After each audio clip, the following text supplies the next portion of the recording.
Shalom, shalom, shalom, bienvenue aux instants pneumatikos.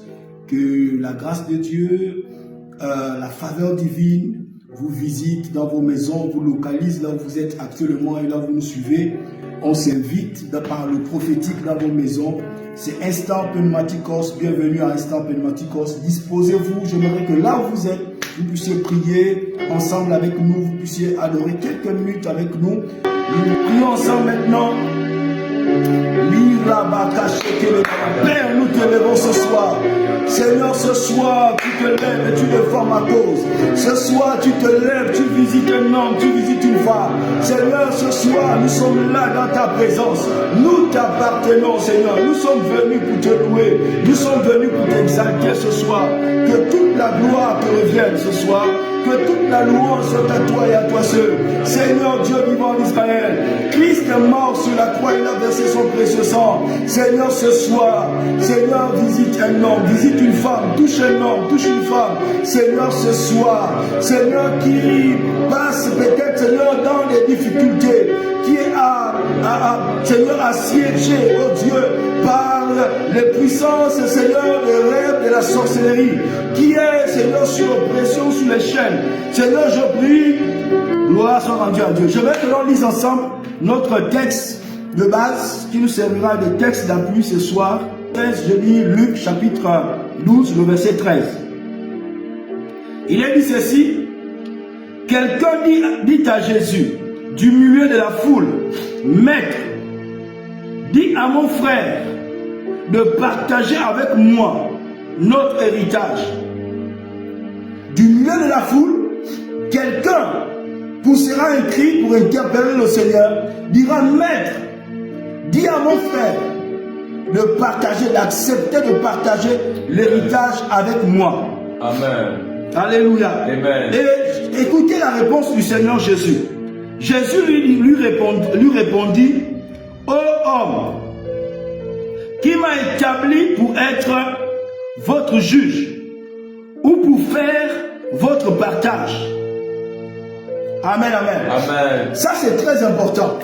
Donc, voici ce texte qui nous servira d'appui ce soir. Jésus, vous savez que lorsqu'il s'est déplacé avec des foules, il y avait non seulement ses disciples, mais il y avait toute une foule autour de Jésus. Et là, arrivé à cet endroit-là, la Bible déclare que un homme va interpeller Jésus, disant à Jésus, viens dire à mon frère qu'il accepte de partager, n'est-ce pas, l'héritage avec moi. Assurément, les parents étaient morts et l'un des fils était accaparé. Le plus souvent, c'est l'aîné. Il s'accapare, n'est-ce pas, parce qu'il est en position d'autorité. Il s'accapare des biens et il refuse de partager les biens avec son frère. C'était une cause noble, n'est-ce pas? Cette personne qui interpellait le Seigneur Jésus. C'était une cause noble. Et ça, vous comprenez. Mais écoutez, la réponse de Jésus a surpris tout le monde. Le Seigneur Jésus dira ceci: qui m'a établi, qui m'a établi comme maître, pour venir partager, faire le partage des biens de votre famille, entre toi et ton frère. Écoutez-moi bien ce soir. Je veux partager avec vous ce soir. Ça va être peut-être un thème assez bizarre. Peut-être que vous n'avez jamais entendu. Alléluia. Peut-être que vous n'avez jamais entendu. Mais j'aimerais partager avec vous ce soir ce thème. Ok? Ce thème, simplement, je voudrais vous dire ce soir que Jésus ne s'occupe pas des affaires qui ne sont pas de sa famille. Alléluia. Amen. Jésus ne s'occupe pas des affaires de ceux qui ne sont pas membres de sa famille. Ça, c'est fort. Cet homme, quand bien même il était en Israël, et on lui dit un homme, on ne précise pas, on ne donne pas l'identité de cet homme. La femme syro-phénicienne, n'est-ce pas? On avait précisé qu'il y avait une femme, n'est-ce pas, syro-phénicienne qui était venue solliciter le miracle. Parce que Jésus était venu pas d'abord pour la famille de païens, mais pour la famille d'Abraham, les descendants d'Abraham, d'Isaac et de Jacob, qui vont former Israël. Amen, amen. Il était venu pour eux. C'était sont eux d'abord la famille. Lorsqu'il était sur la terre, le père, lorsqu'il dira le père pour les enfants, vous savez comme moi que Lorsqu'on définit une famille, qu'est-ce que c'est une famille? Une famille, c'est l'ensemble, n'est-ce pas, constitué par le père, la mère, les enfants, les petits-enfants, les neveux, les oncles, les tantes, ainsi de suite. D'accord? Ça, c'est ici, chez nous, en Afrique. C'est comme cela qu'on considère la famille. Alléluia. Je suis dans notre cadre ici, en Afrique. C'est aussi un système, n'est-ce pas, de pouvoir structuré. Donc, le père, on sait qu'il a l'autorité. Lorsqu'on parle, par exemple, des rôles, hein, la Bible nous dit, par exemple, père, parents, n'héritez pas vos enfants, les enfants soyez obéissants, et ça vous comprenez. Donc il y a ces prescriptions-là qui sont structurées dans la famille.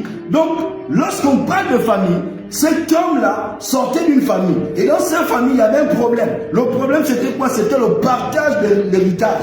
Je ne sais pas exactement le problème qu'il y a dans ta famille. Mais écoutez la réponse de Jésus. Jésus dira, qui m'a établi comme maître dans votre famille? Amen, amen, amen. Donc Jésus ne s'occupe pas des problèmes des membres qui ne sont pas de sa famille ou des personnes qui ne sont pas de sa famille. Amen. Amen. Donc il faut faire partie de la famille de Jésus pour qu'il s'occupe de tes problèmes. Plusieurs sont dans l'église, frères et sœurs, plusieurs sont dans l'église, mais ils ne font pas partie de la famille de Jésus. Écoutez, dans l'Ancien Testament, Jésus avait Dieu avait un peuple. Dieu avait un peuple, et dans le Nouveau Testament, Dieu s'est formé une famille. Dans l'Ancien Testament, Dieu avait des serviteurs. Et dans le Nouveau Testament, Dieu a des fils et des filles. Amen, amen, amen. Ça, c'est toute la différence entre l'Ancien et le Nouveau Testament. Lorsqu'on parle de famille, on parle de famille dans le cadre du Nouveau Testament. Lorsque Christ vient, parce que c'est Christ qui va amener la première notion de la famille, qui va montrer que Dieu est notre Père. Et c'est ce qui lui causait des problèmes avec les Juifs. Il était en scandale avec les Juifs à cause de cela, parce qu'il prenait Dieu comme son Père. Amen.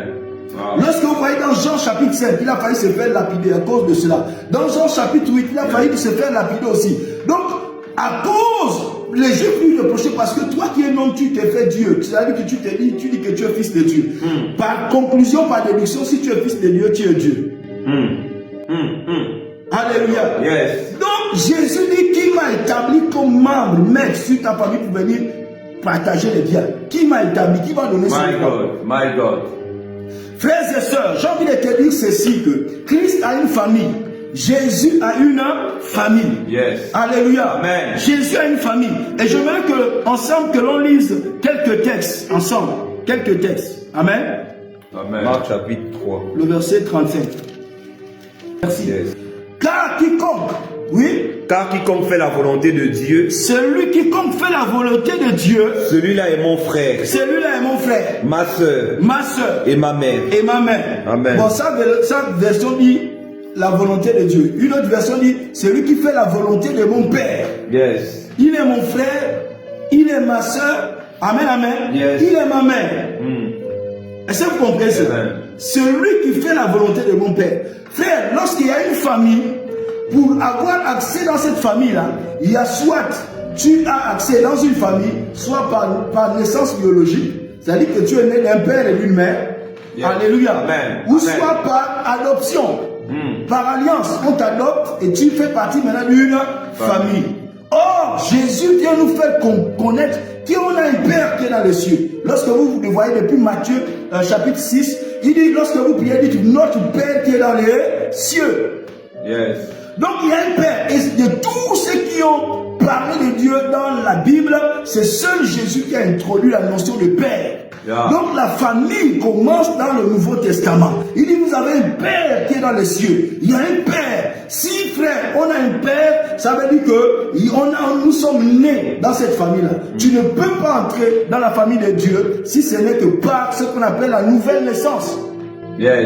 Jean chapitre 1, le verset, on va dire le verset 12, la Bible déclare à ceux qui l'ont reçu, elle leur a donné le pouvoir de devenir enfants de Dieu. Et en discutant avec Nicodème, frères et sœurs, Jésus dans Jean chapitre 3 mettra Nicodème face, n'est-ce pas, à cette réalité-là. Lorsque Nicodème viendra de lui, Rabbi, nous savons que tu es un maître, un docteur envoyé de Dieu. Jésus lui dira, personne ne peut faire ces choses s'il ne naît d'eau et d'esprit. Yes. Alléluia. Amen. Et plus bas, il lui dira, ce qui est né de la chair est chair, ce qui est né de l'esprit est esprit. Frères et sœurs, tu es né de la chair, mais est-ce que tu es né de l'esprit selon le royaume de Dieu? Amen, amen. Amen. C'est très important, frères et sœurs, parce que pour naître l'esprit, s'il ne suffit pas, Seigneur, c'est simplement de faire cette confession de la bouche. Alléluia. Amen. Oh Dieu, voilà, j'accepte le Seigneur Jésus, tout ça.